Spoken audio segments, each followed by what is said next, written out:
Brasil, você não pode ser condenado por um juiz de primeiro grau e essa sentença já ser executada.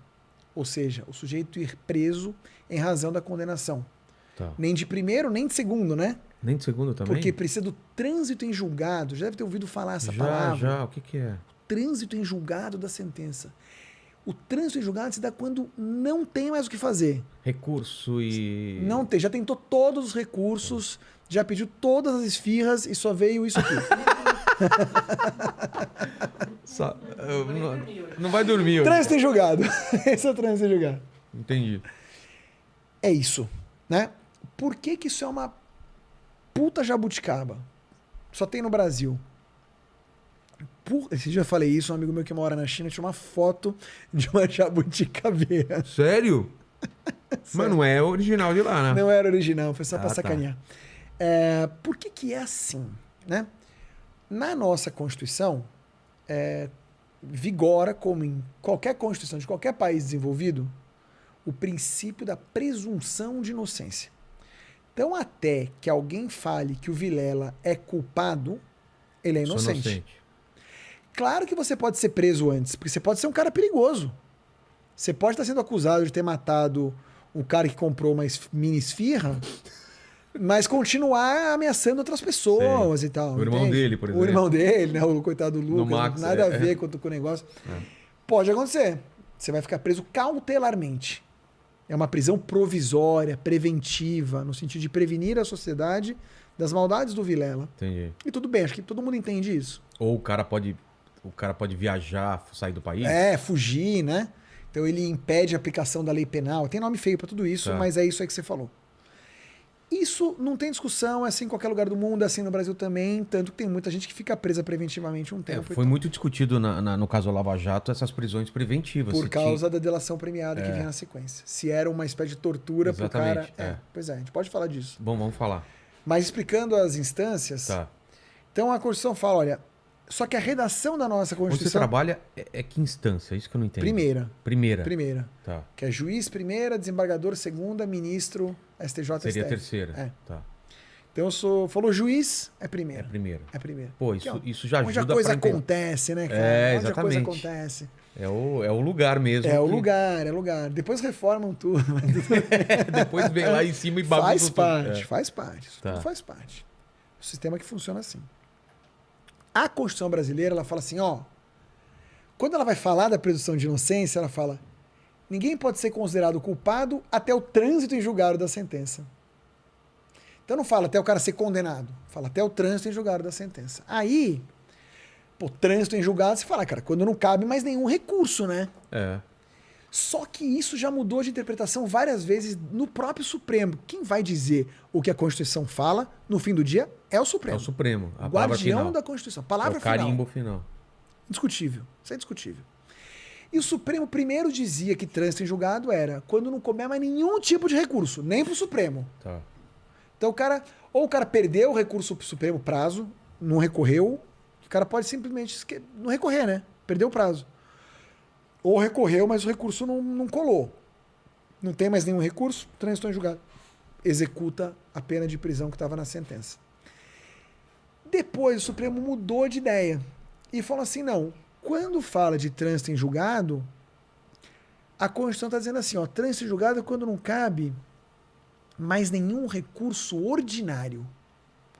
Quando não cabe mais nenhum recurso nas instâncias da justiça ordinária. O que é isso? Justiça ordinária sou eu, primeiro grau. Sou um ordinário? Sou um ordinário. Esse nome é estranho, né? Ordinário. É porque o outro é o extraordinário ou especial. Entendi.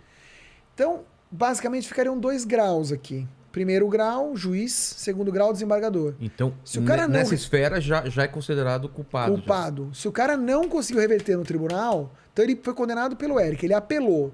Foi pro TRF. O TRF falou, culpado. Fudeu. Vai começar a execução. Mas o cara pode ser preso? Preso. Mas o cara ainda pode recorrer. A quem? Ao STJ e ao STF. Caramba. Mas ele já poderia ir cumprindo a prisão. Porque esses tribunais, o STJ e o STF, olha o nome dos recursos para esses tribunais. Um chama recurso especial e o outro chama recurso extraordinário. Em tese, a missão constitucional desses caras é de ser o guardião da legislação federal, o guardião da Constituição. Ver se não está acontecendo nada excepcional que fuja... Que viola diretamente a lei. Entendi. Mas eles não julgariam, eles não reapreciariam os fatos, Entendi. as provas, aquilo que foi produzido de prova naquelas audiências que foram feitas Isso eles pelo nem juiz. passam por isso. Não passariam por isso. Tá. Então, como é só para ser de vez em quando, o tal do trânsito em julgado que estaria na sentença, desculpa, o tal do trânsito em julgado que está dito na Constituição, que é necessário para considerar o Vilela culpado, seria quando o juiz e o tribunal já consideraram o Vilela culpado, ainda que ele possa ir excepcionalmente para o STJ ou para o STF e reverter aquilo. E quando rolou a Lava Jato, o Supremo estava com essa opinião. Então, os juízes de Curitiba, não teve Lava Jato só em Curitiba, né? Teve no Rio, em Brasília. Os juízes que julgavam esses casos condenavam os réus. Analisavam as provas, Analisavam as provas, e dava sentença. Certo, errado, não sei, não olhei as provas. Os advogados recorriam, porque tem que recorrer mesmo, e ia para o tribunal.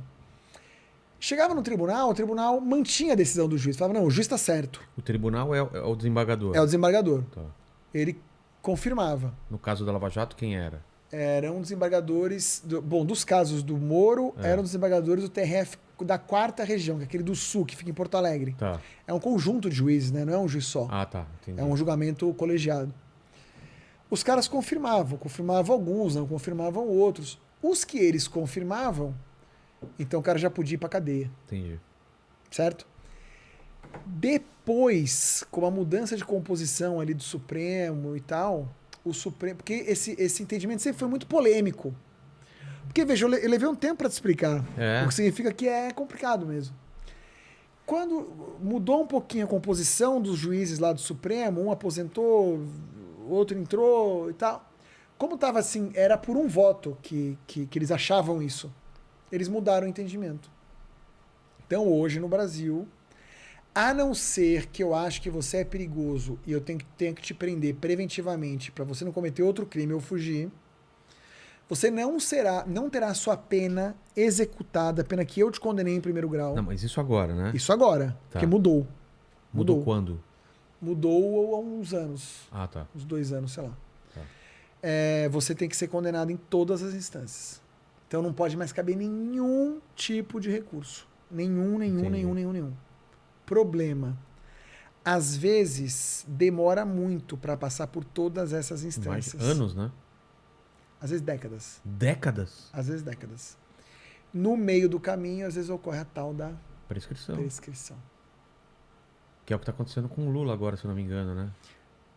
Com o Lula foi diferente. Ah, não, aí tem o lance da idade dele. A idade diminui a prescrição pela metade. É mesmo? É. E o Lula teve um outro lance que foi o seguinte, eles entenderam que houve um erro no processo, que fez com que o processo fosse nulo. Então eles falaram assim, isso aqui tem que recomeçar do zero.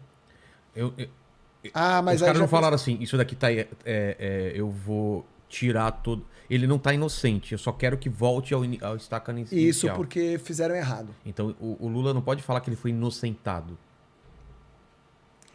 É legal isso, né? Né? Porque porque não houve julgamento de mérito, né? É isso que ele tá falando. Mas eu entendo ele falar isso porque... Lembra a história de que ninguém é presumido... todo mundo é presumido Se inocente. Se voltou a estaca então zero, eu sou inocente. Até que prove que eu sou culpado. Entendi. Não estou expressando aqui nenhuma admiração pelo ex-presidente. Você está sendo... Estou sendo técnico. Técnico, exatamente. Tecnicamente, ele é inocente. Deixa eu entender, então. Vamos lá. O Lula e o povo lá que estava sendo julgado da Lava Jato, eles estavam em primeira instância, foram condenados, foi para o desembargador e foram condenados. E o Lula foi preso em que ponto disso? Na segunda instância ou já na primeira? Foi preventiva? Foi na segunda instância?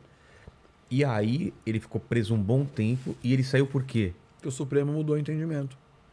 Precisa do trânsito em julgado agora. Que seria em que fase? Quando eles julgassem?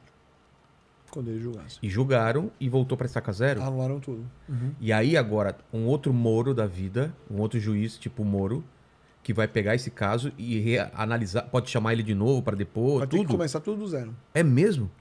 Zero. Caramba! Outra denúncia, outro tudo. Se não tiver prescrito. E você não sabe, né? Não sei. Pode ser que esteja? É provável. Pela idade? São vários crimes, né? É, Alguns é provável que sim, outros que não. entendi. E aí é a regra do jogo. Entendi. Eu não sei, assim, tinha nulidade, não tinha? Puta, cara, não sei. E se soubesse também não falaria aqui que não posso. Claro, claro. Mas O que é ter nulidade? é entender que teve algum erro de procedimento. De repente Tá. o juiz que julgou não podia ter julgado.